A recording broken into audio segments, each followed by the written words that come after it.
Salutations. Aujourd'hui, on se penche sur un sujet pas mal chaud pour nos entreprises manufacturières, la fameuse transformation numérique. Oui, salut. C'est un sujet qui peut faire peur, hein? Ça peut sembler vraiment complexe. Exact. Mais on va voir ensemble comment on peut l'aborder plus simplement, peut-être. Tout à fait.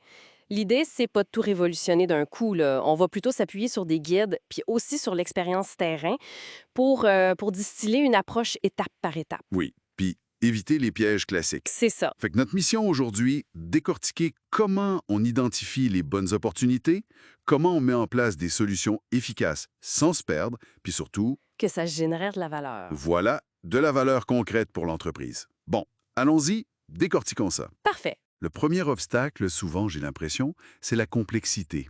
Surtout quand on entend parler d'industrie 4.0, les usines connectées, ça peut vite devenir gros. C'est vrai. On peut tomber dans ce qu'on appelle le scope creep, tu sais? Ah oui, cette tendance à toujours ajouter des petites affaires, des fonctionnalités pas prévues. Exactement. Puis là, le projet, il n'avance plus. Il devient paralysé.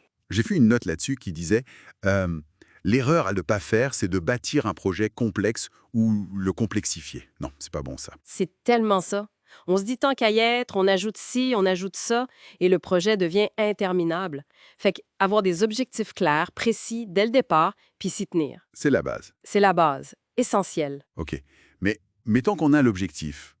Comment on choisit par où commencer pour pas justement se lancer dans un projet monstre? Mais là, la clé, c'est d'évaluer ce qu'on appelle la valeur par rapport à l'effort.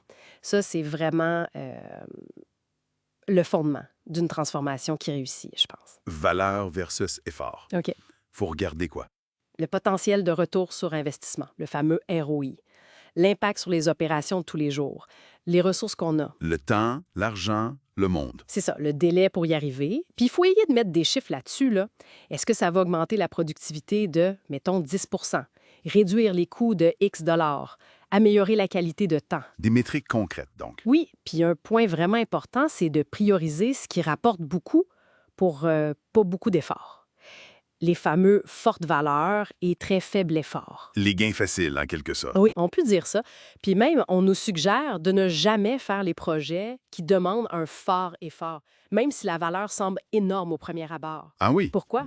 Pourquoi? Vaut mieux attendre, essayer de trouver une façon plus simple de le faire, une meilleure solution qui va réduire cet effort-là.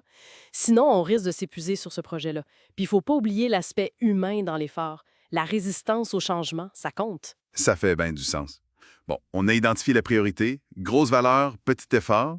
Comment on s'assure de ne pas le complexifier en cours de route, ce projet-là? C'est là que le MVP arrive. Exactement. Le MVP, le produit minimum viable, c'est la version la plus simple possible d'une solution. Minimum, mais viable. C'est ça. Elle fonctionne, puis elle répond aux besoins essentiels, le besoin primaire. Pas de flafla, juste l'essentiel pour que ça roule, puis que ça commence déjà à donner de la valeur. Pâtissier dans les notes, c'était parlant. Ah oui! Au lieu de passer 2 semaines sur un gâteau de mariage hyper complexe, puis risquer que les mariés aiment pas ça à la fin. Genre, ah, le citron, j'aime pas ça pantoute. Ah ah, oui. Mais le pâtissier prépare 5 petits muffins différents le premier jour. 5 MVP. Un choco, un vanille, un citron. C'est exactement ça l'idée. Ça permet de mettre en test le plus rapidement possible ta solution.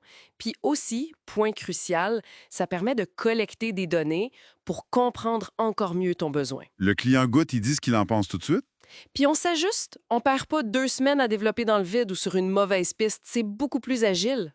Puis ça, appliqué à une usine, ça donnerait quoi, genre? On pourrait imaginer commencer par un suivi de production tout simple, sur une seule machine ou une seule ligne de production. Même pas automatisé au début. Peut-être même en ramassant les données à la main ou avec un outil très simple au début. Juste pour valider le concept, voir si ça apporte quelque chose. OK. Montrer la valeur, faire embarquer les équipes.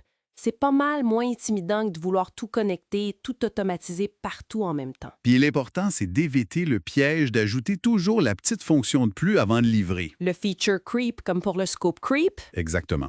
ça retarde sans fin le moment où on livre réellement de la valeur aux utilisateurs. C'est logique.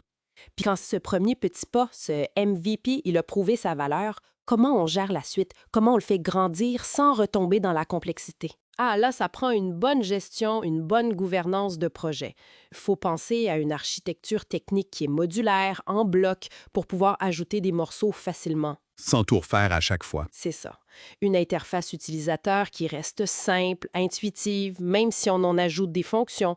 Puis après, ben, ça prend un comité qui pilote le projet, des tests sérieux à chaque étape, de la bonne documentation, puis des indicateurs clairs, des KPI, pour suivre si les ajouts apportent vraiment quelque chose. On voit que cette approche par petits pas, ça peut toucher pas mal tous les départements finalement. Ah oui, Les ventes avec un CRM, la production avec un MES, même les finances, les RH avec un ERP. la chaîne d'approvisionnement aussi. Tout peut être optimisé, petit à petit. Puis l'analyse croisée des données de partout, commercial, production, service client, administration, ça donne une vue d'ensemble qui vaut vraiment cher. Bien sûr. Puis les défis qu'on rencontre souvent. Ben, les défis classiques, on les connaît. La résistance au changement, Oui, qu'on adresse mieux avec une approche graduelle, puis en montrant des succès rapides, ça motive les troupes. ça aide à l'adhésion. Tout à fait. Il y a les casse-têtes d'intégration technique aussi. Là, utiliser des standards, une architecture modulaire, ça aide beaucoup. Puis la complexité générale, ben, on la maîtrise avec une gouvernance forte puis des validations fréquentes. Bon, si on devait résumer les points clés pour nos auditeurs. Ben, ce qu'il faut retenir, je pense, c'est que la réussite passe vraiment par une approche méthodique.